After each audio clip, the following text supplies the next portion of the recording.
it's Abby. Welcome back to my channel. In today's video, I'm going to be showing you a few TikToks of some unbelievable paranormal encounters. About a week ago, I saw a TikTok by the user Ashley Inc.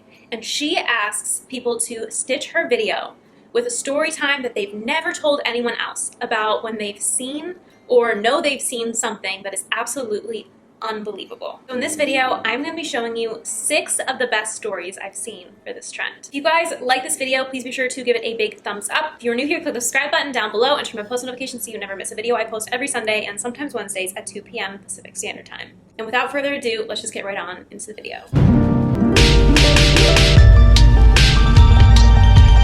Because this is her trend, it is only right that the first video we start out with is from the user herself, Ashley Inc. She has a strange encounter with what appears to be a man who can shapeshift into a panther. Not only that, but she then posts a follow-up with someone corroborating her story from the same area she lived in. It's actually mind-boggling. Tell me a story about a time that you know that you saw something, but you don't ever tell this story because you know that no one would ever believe you. I don't think I've ever told this story before because I would sound like an insane person, but I know it happened. I want to be creeped out. I just watched the video of the girl, the Lyft driver in New Orleans, who says she picked up a vampire. I want more stories like that, but I'll tell you mine. When I was 7, my family was living in a suburb of Chicago, about 30 minutes southwest of the city. My parents were out. They went bowling every Friday night. So I know it was a Friday. Our babysitter, Maria, was over. She was a teenager, probably 16, 17 at the time, and my little sister was about 2. We lived in a split level. So my sister and Maria are downstairs and I'm in the kitchen. I was looking out the back window, honestly, probably waiting for our little neighbor boy to come outside because I had a crush on him and I was always running outside whenever I saw he would come out. But in our backyard, there was an apple tree, there was a lake, and then there was a fence separating our yard from the neighbor boy's house. It's dusk. The sun is pretty much set. And I see a black panther jump over the fence and come down, stand underneath the apple tree. It was so tall that its shoulders almost came up to the first set of branches. Jet black fur. And we had a house cat, so I know what the house cat size is in relation to this thing. This thing was easily 6 or 7 times the size of our cat. So I start calling for Maria, yelling at her to come up to the kitchen to see this black panther in our backyard. She was taking her time. My sister was crying and she was tending to her. I'm standing there mesmerized by this black panther, and it turns and it looks at me and it makes eye contact. And on its head, this thing was jet black, but on its head, it had a little patch of white fur just going right like this. And we just stare at each other for a good 5 seconds or so. I hear Maria stirring. She's coming into the kitchen, and as she's walking into the kitchen, the panther runs into the lake. I was there was a panther in our backyard. Maria's it was just a house cat. I'm no, it was a panther. Fast forward to later on that night, my parents still aren't home. I'm in bed. I hear her doorbell. It's probably close to 11 o'clock because my parents were still out. They usually came home around 1 in the morning. So naturally, I hear the doorbell ring. I get out of bed. I go to the top of the stairs and I see Maria answering the door. And I'm creeping on the stairs, and she lets this man in, and he's wearing all black. He was very pale. And I hear him tell her basically that he was a traveler who lost his way and he needed to use our phone. It was the 90s, so people didn't have cell phones easily accessible, so he just wanted to use our landline. So Maria lets him in. He's using the phone. It's very muffled. I can't hear what he's saying. I remember the conversation, but I don't. That's where mine and this girl's stories are similar. So after he makes his phone call, he's turning to leave. He walks past the stairs. He looks up at me because I'm still sitting at the top of it, and I see on his head he has a little patch of white hair in the same spot that the panther had. And he looks at Maria and he goes, "Thank you for your help. It's really easy to get lost in the shadows." And he leaves. Now this man shook me. I could not sleep that night. So when my parents got home, I was still awake in bed. I ran downstairs. I told them all about the panther. They chalked it up to an overactive imagination. And they were it was just a house cat. You're just letting your imagination get the best of you. And I told them about the man. They were pissed. They were fuming. They fired Maria for letting a strange man into our house, as they should have. But yeah, I don't know. I've looked into it. There have been tons of Black Panther sightings all over Illinois, close to Chicago. And yet the Department of Natural Resources maintains that there are no Black Panthers in Illinois. So yeah, stitch this or let me know in the comments your story because I know I'm not the only one. I don't even know how to explain how that story makes me feel. I 100% believe that's what she saw. I mean, to be fair, I know it sounds far-fetched. And I've always assumed, vampires and werewolves and whatever are not real, as everyone assumes. It's just, recently, the more I've thought about it, it's the same concept of aliens. There are so many people. The world is a big place. You can't tell me that it is that far-fetched that there's some weird, I guess if you want to call it gene deformity that causes a shape-shifting person. I'm sorry, you can't rule out the possibility of shapeshifters or like actual like wizards. Like, it sounds crazy, but like if someday someone came out and was like, I am a vampire, and it was like scientifically proven that this person is a vampire, like I would not be shocked. You know, like I'm not going around and I'm like assuming everyone's a vampire, but also it's like, to me, it's not that far-fetched. With the amount of people in the world, the possibilities are endless, really, truly. So I believe her story. The fact that he has the same like matching stripe, and you know, they made eye contact, and then he sees her when he's in the house. And like, who just says it's really easy to get lost in the shadows? Like, who has ever said that before? That sounds like something some like mystical creature would say. Who else would say that kind of a thing? Part of me wonders, like, maybe, like, what if he didn't have to use the phone, but like just pretended he had to confirm what the girl saw earlier? I will say, absolutely unacceptable that the babysitter let a strange man in. Like, when I got to that part of the story, I was like internally screaming. Like, how dumb are you? Like, why would you answer the door at night? Even, like, at your own house, for one. But at a stranger's house while you're babysitting their kids?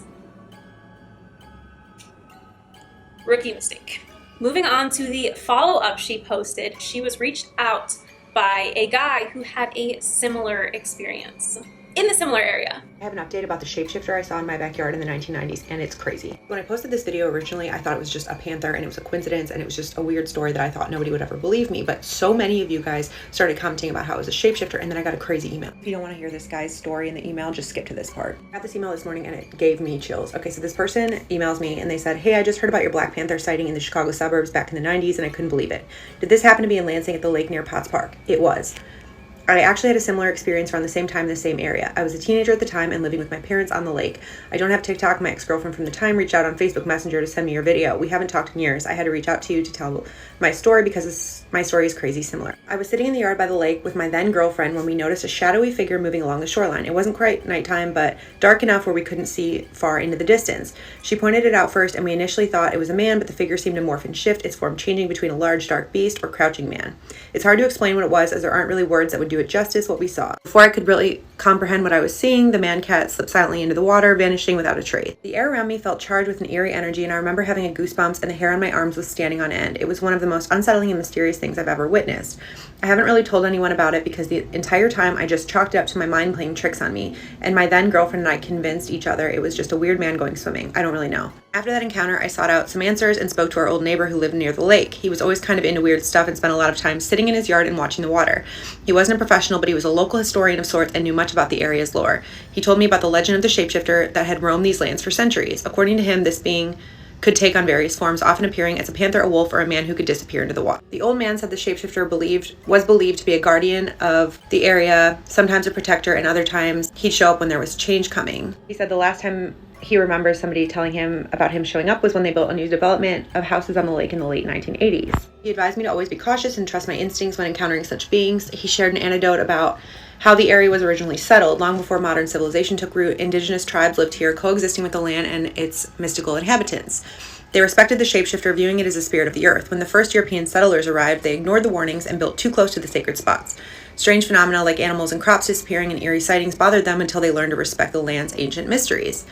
The old man believed that the shapeshifter still watched over these lands, reminding those who live there to honor the past and tread carefully. And he says, I'm not sure what to make of it all, but I can't help but feel that our stories are connected in some way. Maybe there's a deeper mystery at play here. Stay safe out there and let me know if you hear anything else about the area from others. Best, Brent. I'm like, there's no way. So I start Googling. The first thing I type in is Native American tribes in Lansing, Illinois, and this comes up. Through the center of Lansing, running east-west, is a 25-foot-high elongated ridge of sand and gravel deposits that was once a great prominent Indian trail that is now known as Ridge Road. Here's a map of the area, okay? So this was the lake. This is Ridge Road. So this is how far we are. Then I type in what native tribes lived in the area, and this tribe comes up. Oh my God.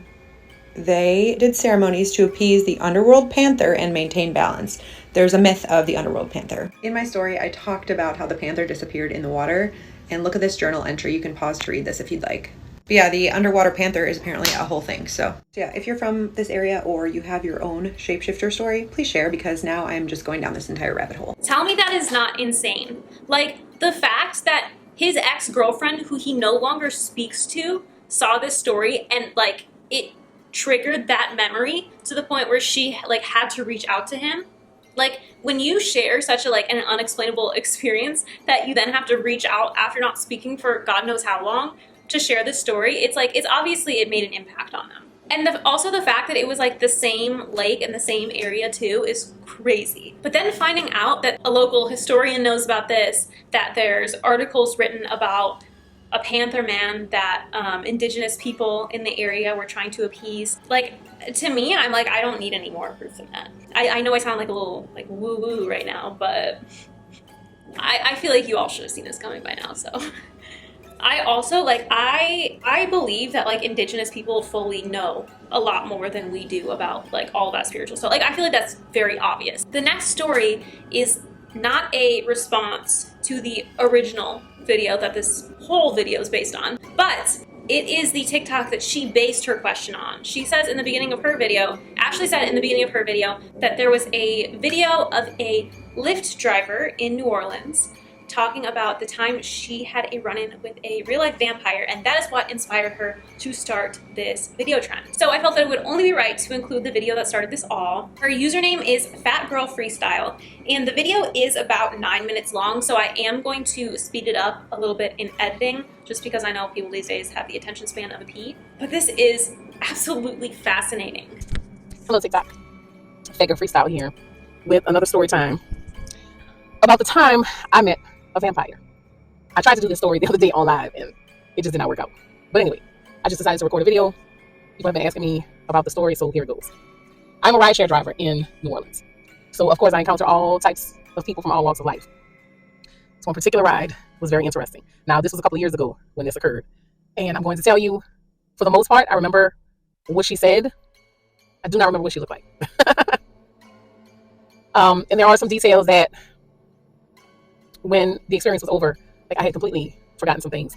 But anyway, so I'm riding, pick up this passenger, and I remember our conversation. And the craziest thing is I can remember her voice. I can, and even as I'm telling you this, I can hear her voice in my head.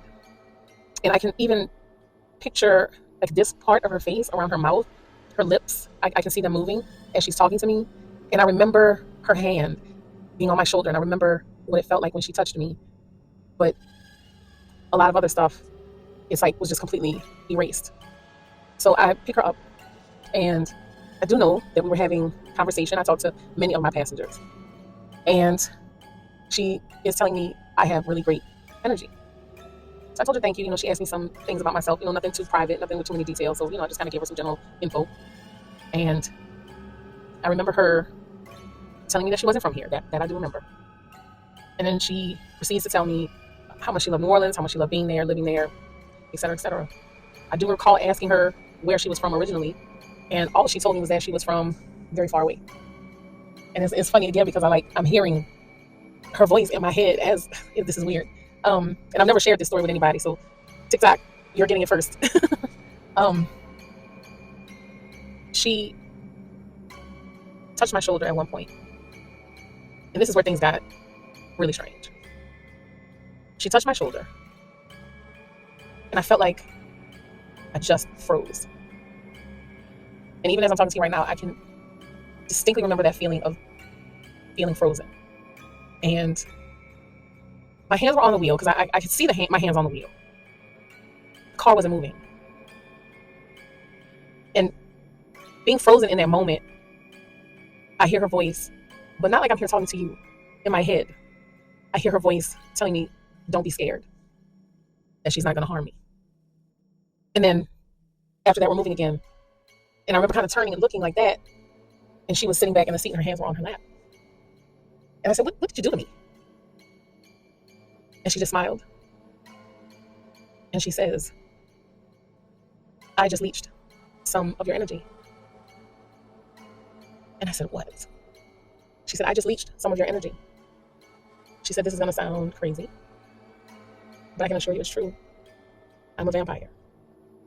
She said, but I'm not the type of vampire that you've been taught about in books and movies. She said, those types of vampires exist, but they're very rare these days. I'm a vampire that feeds off of energy. And all I have to do is touch you to get it. She said, New Orleans is a great place for her and her kind. to exist, and that there are quite a few members of their tribe, is what she called them. I think I remember this part of our conversation so significantly because I believe when she touched me, she implanted something in my mind, whether you want to call it a memory or a thought or an idea, but she gave me something of herself probably to where I can recall this portion of the interaction between us. Maybe she knew that eventually I would share the story with others and therefore maybe make it a little bit more acceptable for them to start, for her and her members to start presenting themselves. I don't know. I don't know why she even chose me for this. But she told me that there are vampires that survive off of good energy. There are vampires that survive off of bad energy. There are vampires that survive off of sexual energy. And there are vampires that survive off of blood. And New Orleans is the only place in the world where you can find members of all four of those vampire tribes. Maybe she wanted me to remember this portion of it as a warning. I don't know. But I know she wasn't lying just because of how I felt. And even now, it's crazy because I still feel like her hand is on my shoulder, which makes me wonder when she touched me, did she create some type of psychic connection between the two of us? I don't know, but I think I need to end this. Anyway, I don't remember where I dropped her off at. I don't even remember dropping her off. The next thing I remember doing clearly was being in a part of town that I didn't remember how I even got there. And it was like 2 hours later. And I was just in a parking lot. Just in a parking lot. And I know it sounds weird, y'all. I probably shouldn't even recorded this. I probably should not even be talking about this. I should. One thing that fascinates me about this is just the way she speaks. It feels like she's telling the truth. It's not like, it doesn't feel like she's just making up the story. It feels like she's going through her past memories to share this story. It feels very authentic, and I mean, to be honest, there's some weirdness in New Orleans.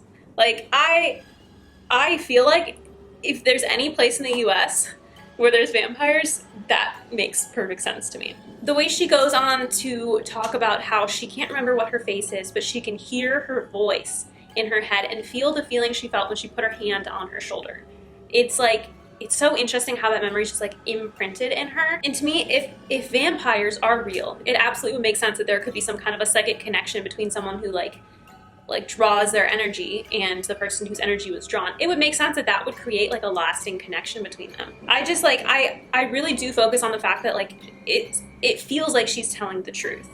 Overall, as a person, just through the screen, she feels very authentic. And to me, she said, I don't know why she picked me, but it's I get this weird energy through the screen that she feels very authentic and just a nice, caring individual. So maybe that's what it was, that it was just her specific energy she gives off. It was a good, I don't know, just a good vibe.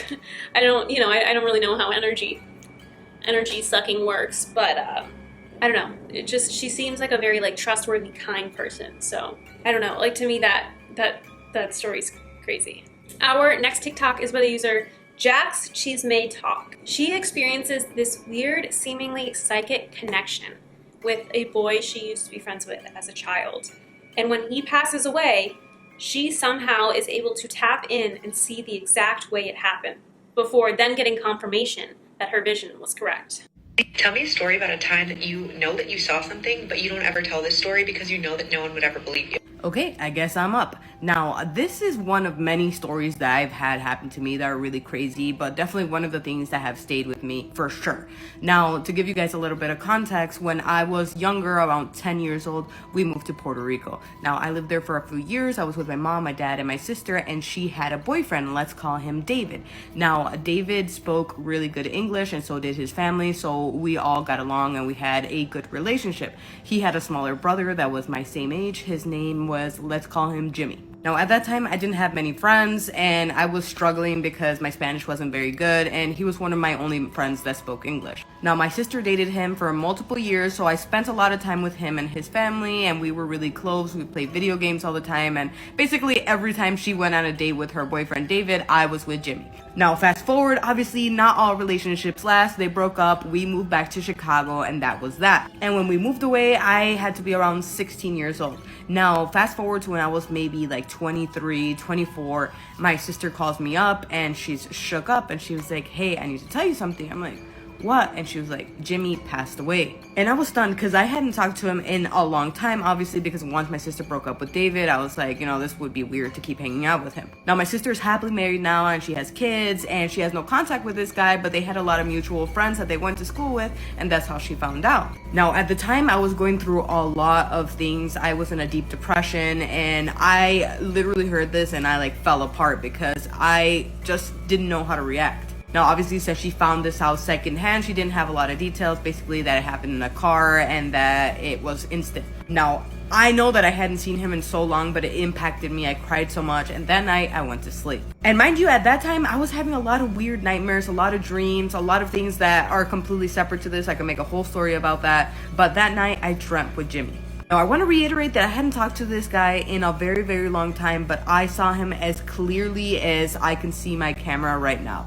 And he came to me, he put his hand on my hand, and he showed me something. He showed me him in a car on the side of a highway, and he was with somebody in the car, and they were just stuck on the side of the freeway, and then he saw lights coming from behind him, and it's like he knew something was gonna happen. He put his hand on this person's hand, and it was done. So it was like he was showing me what actually happened, and then he gave me this number, and I was crying and hyperventilating, so I didn't remember really much of the dream until I woke up. I called my sister, and I was like, oh my god, this is so crazy. I had this dream about Jimmy, and it was like he was actually there telling me what happened. Now, fast forward a couple weeks, all of my family got together, and we were talking about the situation, and I was like, oh, Jennifer, which is my sister's name, I was like, hey, I had that dream, and I remembered a number, and I put it down in my notes app to tell you, to see if you know what the number is. I don't remember what it was because it was many years ago. It had to be at least 10 years ago now. And I gave her the number, and she gasped.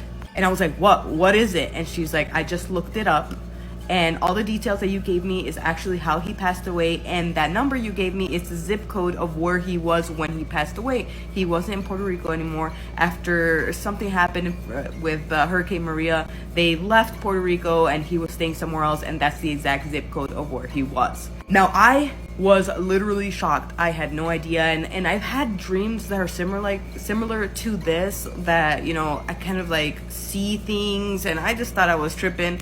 And that moment has stayed with me forever. My sister and I still talk about it to this day. I asked her permission to talk about this because obviously that was something that was crazy that happened a long time ago. But yeah, that's my crazy story. That is such an insane experience, having a vision dream and then getting confirmation that what you saw is true. There is no way she could have known that. And it makes me wonder, I guess I would assume it would be Jimmy wanted her to know, but it makes me wonder why. Was he that big of a part of her life back in the day that she's having this vision? It is so interesting because it's like an example of how someone can imprint on you in a different way, other than, being a vampire. Just like the human connection, it's like everyone is connected in some way, shape, or form. And the fact that I guess the connection was strong enough that she was able to tap into the exact way he died and view it herself it is unbelievable. It's crazy. Okay, our next story is by the user Makila, and she has a very interesting story about an illness that she went through where she was temporarily hospitalized, and while she's hospitalized, she has these terrors about demons, which she has always just thought, she was going crazy and something was not right while she was in the hospital. All of her friends brushed her off and didn't believe her. But one night, they were at a church camp, and they ran into some random girl in the dining hall, and this lady starts confirming everything she saw. Tell me a story about a time that you know that you saw something, but you don't ever tell the story because you know that no one would ever. Okay, I am the biggest skeptic when it comes to wild stories, like the one I'm about to tell, because I just am always like, yeah, it didn't happen. So I don't tell people this story because I know that most, if not everyone, is going to be like, didn't happen. I would say that if I was listening to the story and it wasn't my story, I would definitely say that never happened. So hopefully I do it justice, and I don't know, hopefully enjoy. Okay. So in high school, I had a best friend, Mallory, and we had a couple other really good friends who were also best friends. And every summer, we would go to church camp, and our tradition was to stay up late after everybody else had already gone to sleep, sneak downstairs and get some snacks when we weren't supposed to. Yes, we were at church camp and we were breaking rules. It's fun. this year was different because we were sharing a cabin with people who we didn't know, because we all came from small towns and it didn't make sense to have our own cabin. So we all shared because it made it cheaper, and then it filled up a whole cabin. What was also different about this year is I had been really sick at the beginning of the year. So I had been in a coma and in the hospital. I had to learn how to walk and talk and do everything all over again. My friend Mallory had been to the hospital several times to see me, and she would take me to go look at this wall of those old clothespins. They had turned into little dolls, and they had dressed them up like different parts of the world.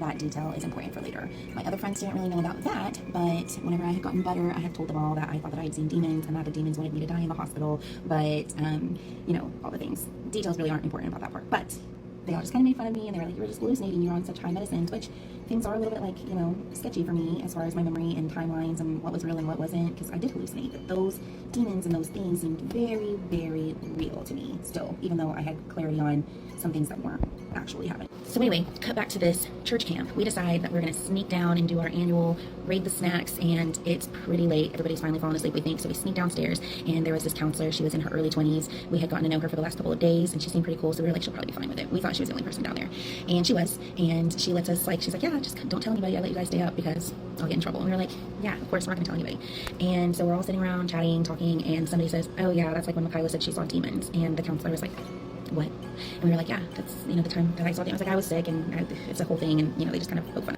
So she starts rocking and doing this, and she's like, I knew you from somewhere. I knew you from somewhere. And we're all like, what's happening? What do you mean you knew us from somewhere? We've never seen you before. No, you don't know us. She's like, no, I knew you. To me, I knew you, and I prayed for you, and I was there with you. And we're like, what? So she starts giving dates, and it was like to the day a year before, and she stopped having the dreams or premonitions or whatever exactly.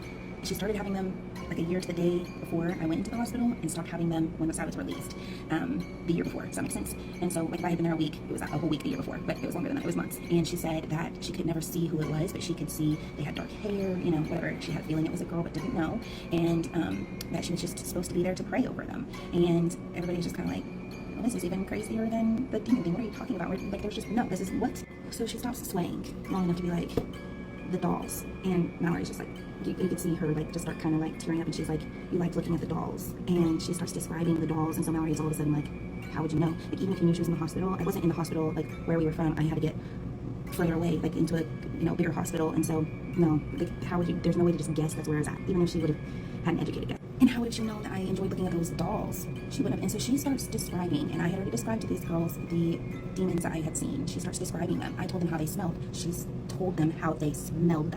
And I told them like the different characteristics of them, and she starts describing them to where everybody is just like freaked out and crying, and they're like, there's no way she knew all this, right? Just how would she know that? Because it wasn't something we talked about frequently. It definitely wasn't something that we told anybody else, and we had always just chalked it up to, you were hallucinating, you were on medication. So it was wild. And she was like, you were meant to be here, you know, all the things. Anyway, the details aren't important. So she's like, you know what, it's time to start wrapping this up. We need to get some sleep. You need to go to bed. Like, this has been crazy. Crazy. So anyway, we're like, yeah, let's wrap it up. And let's pretend like it was like 2 a.m. It was late. I don't know exactly what time it was, but we all kind of like were like, yeah, it's 2 o'clock in the morning. You're right. So she's like, let's pray. So we prayed. And it was like a short, simple, sweet, you know, 2-minute prayer. Like, max 5 minutes. Like, and there's no way it was that long, but let's get to that. And we all like look up after she says amen, and somebody in my friend group says, does anybody else see that? And we all start describing what we're seeing, and it's the same thing, the same colors. The room looked the same way, which was different than it had when we closed our eyes. And when we looked at the clock, somebody finally said, look at the clock, and we all were just like shocked that 40 minutes had passed. When I tell you the prayer did not last that long, it's beyond explanation. And as somebody who's a pretty heavy skeptic, whenever I hear stories like this, you start to wonder, like, are you making these things up? Like, did it really even happen like that? And I had seen one of the girls that I hadn't seen for years at this point, a couple years ago, and we were sitting and talking, and we went to church camp every summer, all of us together, for years. And so I really thought that I was gonna have to be like, remember that summer? I just said, remember that summer at church camp? I didn't say anything else. And she said, oh, I can't talk about that. And goosebumps. You could just see them going up her arms, and she started getting watery eyes, like she was about to start crying, and she was like, I can't talk about that. I've never told anybody about that. I don't like to think about it. And I was like, okay, like, I respect that. So for it to affect her that much this many years later, I mean, it happened. It's wild. But it happened. I don't know how it happened. And there's more details, there's more things that, like, specifics. But anyway, yeah, one of my friends is still on this app, so maybe she can vouch for the story if she remembers. I don't know, maybe it didn't touch her like it touched me and the other girl. But it was just wild. This lady who doesn't know us just knew way too many details. And, like, I don't know. And then whenever we open our eyes and we're all saying the same thing, it's beyond explanation. I don't know the purpose of it, but that's my story. So, all right, go ahead and start commenting about how that's not real, because I don't, how does that happen? I don't know, but there you go. Part of me wonders, like, did they ever have another run-in with her after this instance? Like, was she real? I'm thinking, what if it was like some kind of guardian angel and she ran into her and she was looking out for her during this whole time and trying to keep her safe, and it wasn't actually a real person that worked at the church camp. Like, that's kind of how I feel. But in another instance, if it genuinely was a real person who just happened to work at the church camp, what a wild coincidence. And the fact that they have such a strong tie to each other, that she was in tune to this random person she's never met and her illness, and was able to pray for her and remembered the dolls and knew the demons. And like, that is such an insane connection to have, especially with someone that you don't know. It really makes you wonder. But what's making me like think, what if it was an angel? It's just the whole situation of like the room looking different after they prayed, like time passing so quickly, and it is such a weird, like, there's so many different aspects to this story that's odd. Like, not only like her, seeing the demons when she's sick, but then running into this lady, and this lady was praying for her and didn't even know her, and then the room changing, and then the fact that her friend like does not want to speak about it anymore because it freaked her out that badly. That's how you know, like, it was real, is when it sits with you and you cannot talk about it anymore. That is a pretty wild story. The next story is by the user Sydney Davis Jr. And I honestly think that this is one of the most mind-boggling stories of this video. Like, there's so many different explanations, all of them equally as crazy. But this girl, she is in the hospital. Another spooky hospital story. And one night, a man comes in with a tackle box and says that he is the phlebotomist, which, if you don't know, the phlebotomist is the person who draws blood. I love that word, one of my favorite words. The phlebotomist comes in and says that he needs a vial for blood, which isn't too far-fetched because, when you're in the hospital, sometimes they need stuff in the middle of the night or need to run labs or give you something or whatever. So she assumes it's safe and lets this man take a vial for blood. He's telling her all about himself. The next morning, she mentions him to the nurse, and the nurse has no idea what she's talking about. And it turns out this man does not exist, nor was there ever an order placed for her blood. Tell me a story about a time that you know that you saw something, but you don't ever tell this story because you know that no one would ever believe you. So when I was 20 or 21 years old, my left kidney died. That's not the important part of the story. It just died while I was in college. But the important part of the story is that it sent me to the hospital, and I had to have a series of surgeries over the course of my senior year in college. And this story takes place after the very first one. It's the night after my very first surgery, and they told me at the hospital that nurses would be coming in and out, changing my IV bags, taking, blood samples, things like that, checking on me throughout the night, so not to be alarmed. I think they could tell that I'd never been in the hospital for any major stay of any kind. So around 3 a.m, this gentleman comes in and he wakes me up, and my parents were there. They were staying the night. They were sitting in chairs off to the side. They were both asleep in chairs by my bed. So this gentleman comes in. He's real quiet. He's really nice. He's this older, bald gentleman, if I had to guess, maybe 65 or 70. And he has a tackle box with him. And on the tackle box is the normal signs you see for biohazard when people have needles and things like that. And it also had in writing, in permanent marker, the bloodhound. And the gentleman comes in, he's got a lab coat on, he's got a lanyard covered in things, and he is just as friendly as can be. He's trying to be quiet, but he's also trying to put my mind at ease, and he's there to take some blood. He's there to take a blood sample. And so he gets out his tackle box, and we're just chit-chatting, he's trying to make me feel better. And he says that at the hospital, they call him the bloodhound because he's the best at drawing blood. He says whenever he does it, it never hurts, and it never causes any problems, and it doesn't even leave that bad of a bruise. And so they call him the bloodhound. So he opens his tackle box, and it's full of all the stuff you would expect to see in a blood-drawing tackle box. And he takes my blood, we're chit-chatting, he tells me about his granddaughter, this and that, the other, just the nicest old Southern man. He's whispering not to wake up my parents. He takes the little vial, and he gives me a Band-Aid. He gives me a SpongeBob Band-Aid, and I'm pretty sure it was SpongeBob. And it was just a pleasant experience. He just really helped me feel better and helped me stay calm and made the whole experience just really wonderful. So the next morning, the nurse comes in early, early in the morning, and she starts, fiddling with my IV bags. We're just chit-chatting. She's asking how my night went. And I said, I really enjoyed meeting the bloodhound, and he's very good at his job. And this nurse is like, who? And I said, the bloodhound. I really enjoyed meeting the bloodhound. He's really good at his job. I can see why he's popular here at the hospital. And this nurse is like, I don't know anybody named the bloodhound. I don't know anybody who goes by that name. And I said, oh, he's like maybe 6 feet tall, bald, glasses, older gentleman. He's got the tackle box. He takes people's blood. He's a phlebotomist or whatever. And this nurse is like, we literally don't have anybody at this hospital who goes by the bloodhound. She goes on to say that she's worked at this hospital for years, and she has never once in her entire career met anybody at that hospital who goes by the bloodhound, let alone so often that it's written on his kit. And I said, yeah, he came in and he took my blood last night. He took my blood around 3 a.m. So he was on the night shift. Maybe you don't know him because he always works the night shift. She tells me that she is looking at my charts and nobody was scheduled to come take my blood last night. So I proceed to ask every nurse that comes in that day if they know the bloodhound. Do they know the bloodhound? Do they know this old man? Do they know a man who fits this description? Yada, yada, yada. Do they know who came in the night before to take my blood? Nobody knows the bloodhound. Nobody has heard of him. Nobody who fits that description works at the hospital. And the most important part was nobody was scheduled to take my blood the night before. That's the bananas part, is even if he did work there, even if he was a person they all knew, nobody was supposed to come in and take a blood sample from me the night before. But I still had the Band-Aid on. So I know it was not a nightmare. I still had the Band-Aid that he gave me. So mind-boggling to me. Like, where did this guy come from? How did he get past the nurses? How did no one notice? To me, like, the fact that she has the same Band-Aid the next morning, it proves that it happened. For sure happened. I'd love to know, well, I was going to say, I'd love to know if you could still see the little bruise and the hole from the needle, but he did say that he's the best and he doesn't leave a mark. So, is that by design, or is that because it's not real? But again, if it's not real, there's no way she could have imagined it, because how did she get the Band-Aid? So, like, it had to have happened. Is he a ghost? But like a ghost, I guess, well, I'm sure maybe a ghost could have left a Band-Aid.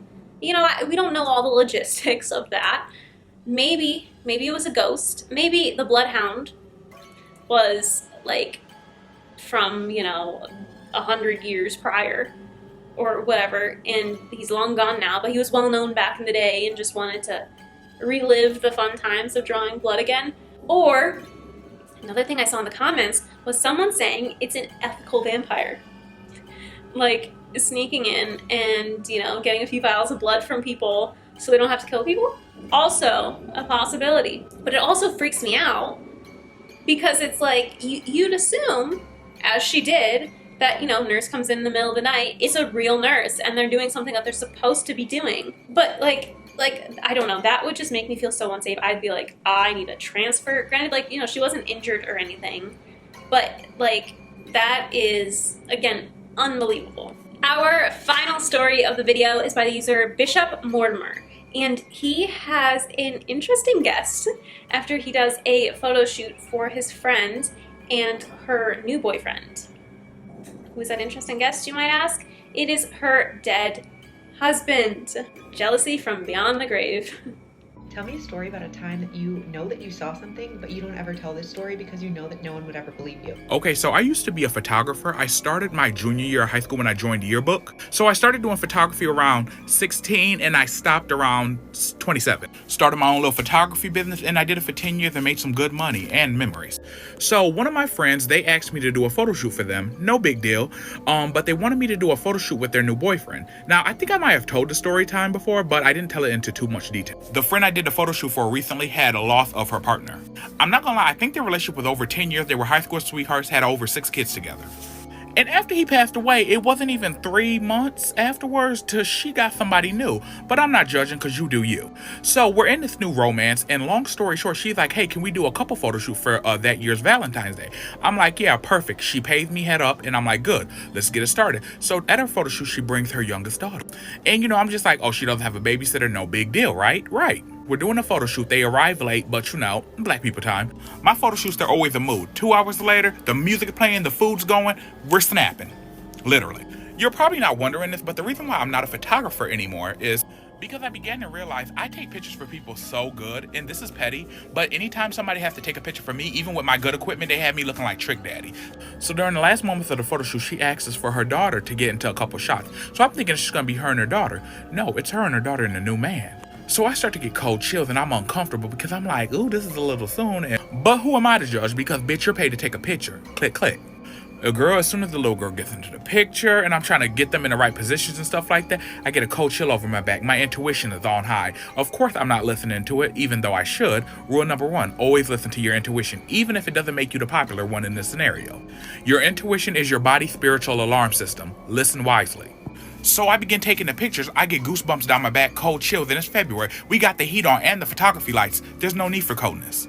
And even my friend, she was like, did you feel a cold chill? And I said no, because what you give energy to, you give power to. I was on some if you ignore it, it'll go away, even though I know better. I just simply did not want to feed what was ever in. So they leave. And of course, whenever I did a photo shoot in my mom's living room, because she has a big living room. Long story short, as I'm cleaning up and taking down like my backdrops and all that stuff, and I had food out because I like to give my clients like food and stuff just to make them comfortable. So I begin to do the dishes. I gotta go to the bathroom and pee. I come out of the bathroom for peeing, and I see on my living room couch there's a man sitting there. So I continue doing the dishes. Then I was like, bitch, you're the only one in your mama house. Who the fuck is that? Now, if y'all know from other story times, my grandma and my mom, they're heavy psychics. I don't see spirits like that, maybe once every 3 to 2 years. So I turn back around and I see that it's my friend's deceased partner. Now, we knew each other in life, so I was like, can I help you? And as soon as those words left my mouth, I blinked and then he was gone. So I was like, oh well. So then I'm like, ooh, I'm not staying in here tonight. So I go to my friend's house. I don't tell my mom, who's in her back bedroom, what I seen, because I know how she is. And she's like, you can't bring everything in the house. You gotta be careful because you never know what people carry with them and shit like that. And I get that. I've been told that my whole life. But so I don't tell my mom. I'm over at my friend's house. We up late. We talking, just gossiping, talking mad shit. I get a call from my mom. It's 4 a.m. I'm like, what is she doing calling me? Because I left her house about 9 p.m. She's like, bitch. And I'm like, yes, ma'am. And I'm nervous because it's just my mom. And she's like, who the fuck is this at the end of my bed? And I'm like, what you mean? She said, bitch, don't play dumb with me. She's like, who the fuck you live in my house? And I'm like, Mom, what do you mean? She says, bitch, don't play dumb with me, ho. And I'm like, yes, ma'am. She said, ho, I'm gonna see you in the morning and it's gonna be up. I'm like, oh. And it's not like he haunted or was malevolent, or because you can sense the difference if you're really tuned in. So then I'm like, okay, Ma, I'll handle it. I threw some salt on the floor and then swept it up. It didn't do shit, and she knew I was buying time. So the next night, I'm asleep, right? A bitch wake up in the middle of the night because I'm thirsty. I'm a thirsty hoe at night. Guess who's sitting on a chair in the dining room? Just sad and slumped over. I said, bitch, let me get this over with.